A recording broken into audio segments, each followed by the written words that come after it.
Whenever the World Heavyweight Championship is being defended, we're here for it. One of the biggest UFC nights of the year. So we had to bring you a very special episode of The Early Edge, powered as always by SportsLine. Let's bring in our resident MMA expert from SportsLine. He is the Duck. The Duck Army is always following Mr. Ian Parker around. And you know this show, it's fast, so let's jump right into it. Our best bets, let's start with those. And I know the very first match, kicking out the main card, you really like something in this matchup. What do you got, Ian?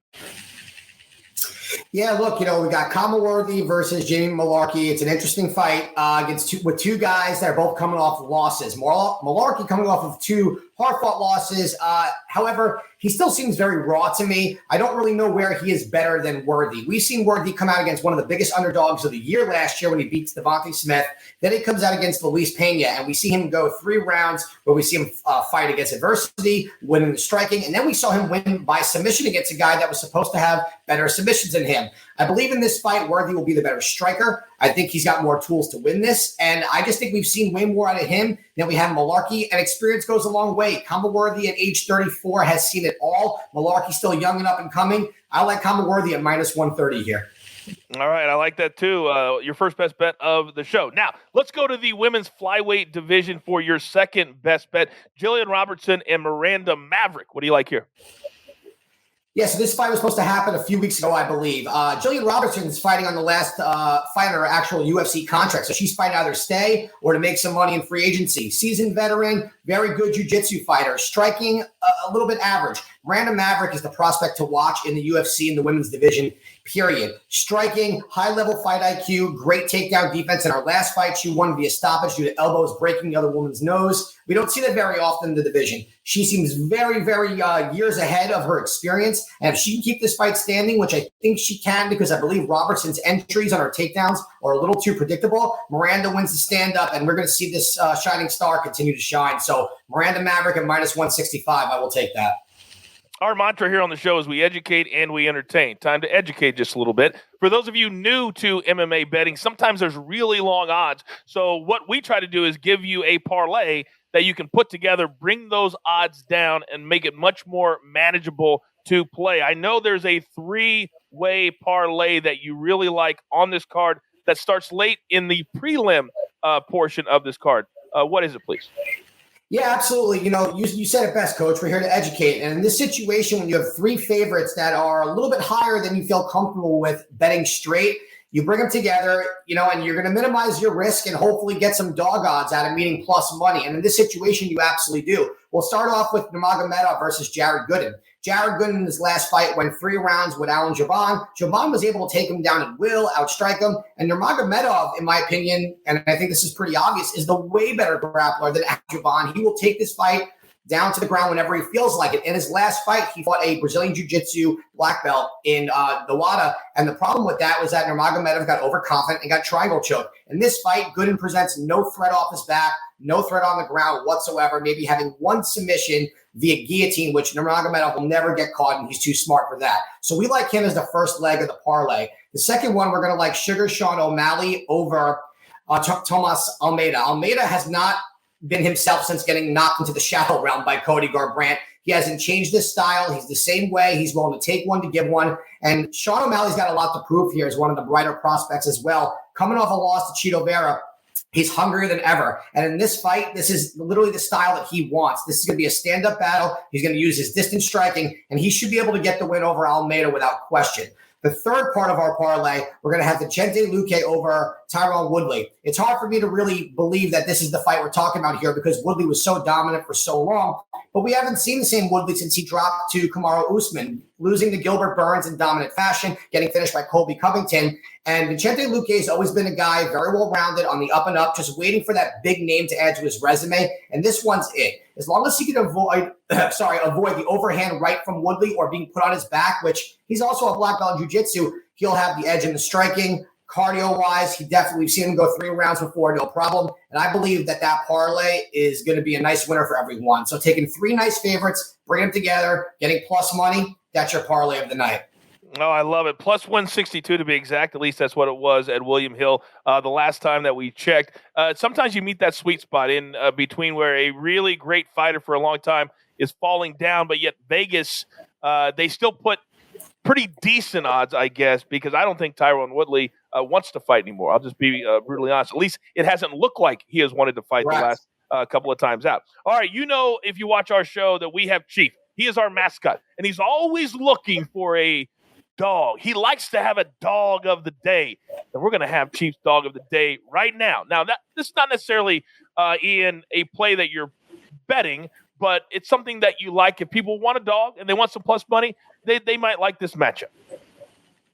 Yeah, look, a lot of people might be leaning towards a Thomas Almeida because they know that'll be a striking battle and in MMA things can happen. But I don't see that being our underdog of the night here. I think it's going to be newcomer Fabio Cherant taking on Alonzo Mendenfield. Mendenfield is a powerhouse striker, but we've seen the path to victory against him. You tire him out, bring him into deep waters, and put him on his back. And Fabio Cherant is a jiu-jitsu specialist. Most of his wins come by submission. So in this fight, if he can avoid the power strikes, the overhand right, and that tough aggression that Alonzo brings in the early first round, all he's got to do is, I know all he's got to do, but if he can weather that storm and not get caught in a brawl, he takes his fight to the ground. Mendenfield has no jiu-jitsu off his back whatsoever. And, he can get up at a brute strength, but we've also seen him fade at the end of round one. And in round two, he's pretty much given up. Cardio plays a huge factor. Now, I know he comes from a really strong camp, but sometimes even then, you just can't teach cardio. These guys, either they have it or they don't. They work it or they don't. And I think Alonzo relies too much on his power. So for Fabio Cherant, there is a path to victory here. There's a nice blueprint.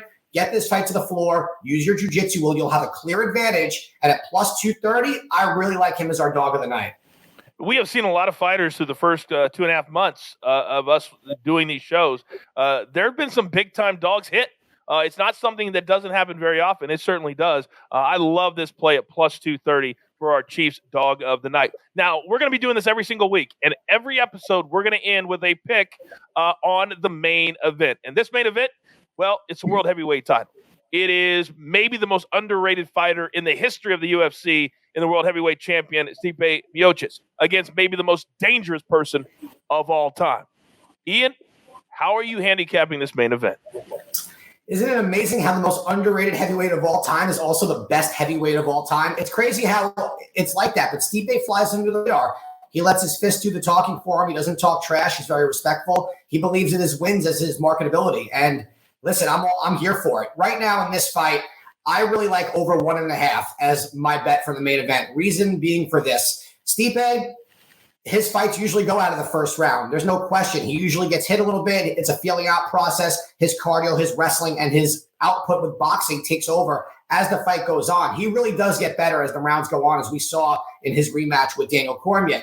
In the fight against Francis Ngannou, if you look back at round one, Ngannou came at him, through that power, and Stipe was able to take it and was able to get away, use his angles, and eventually use the boxing, use his cardio, use his wrestling, and win a 5-round decision. Now, in this fight, again, we have a guy, like you said, Coach, scariest man alive, no doubt, in Francis Ngannou.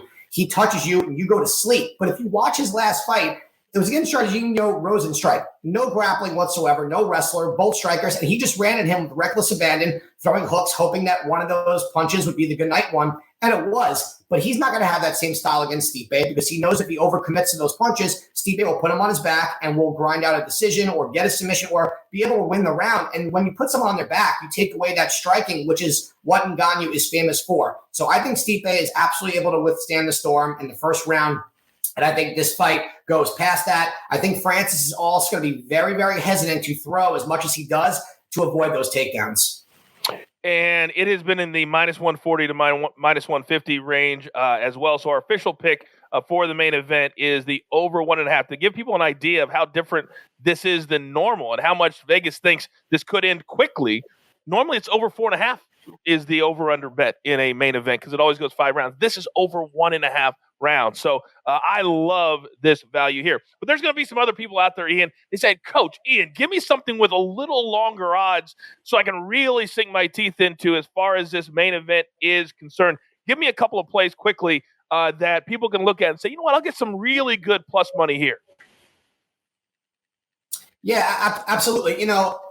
A lot of people are going to say, if there's any play to do, you're going to do Francis by round 1 knockout. But for all the reasons why I just said it, I don't think that's the play. I think Stipe Miocic to win this by decision. I think this fight's going to be very, very similar to the first one, where it's going to be him outboxing him, cardio, and putting him on his back. So I think Stipe to win by decision, I believe, at plus 400 is a really nice play. And if you want to even take it a step further, because if Stipe is able to use his ground game, at some point he may be able to get into mount, and instead of letting it go with punches, he may be able to get an arm triangle in there or remain in mount. Look, when Stipe's on top of you, he can finish you. Francis is a strong guy, but Stipe also to finish by submission or TKO, the odds are there. It's possible if he gets his fight to the ground, and I really like that as well.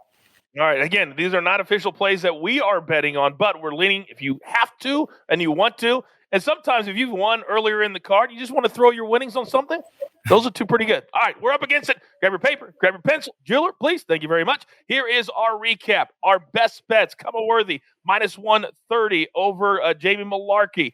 In the women's flyweight, Miranda Maverick, you're laying 165 over Robertson. Then in our parlay, Nurmagomedov, O'Malley, and Luque coming back at plus 162. Our Chiefs dog of the day, Fabio Tarat at plus 230. And then in our main event, over 1.5 rounds for Miocic and Ngannou. And then a couple if you want, plus 350 by decision, Miocic, and then by TKO or knockout in round 3, plus 1,400. You've got your marching orders. We love big UFC pay-per-views. Let's take every single ticket straight to the pay window. For the Duck Army, Ian Parker. For the Jeweler. For Chief, I'm the coach. Remember, this is the only place every single week, MMA style, for your daily early edge. Good luck.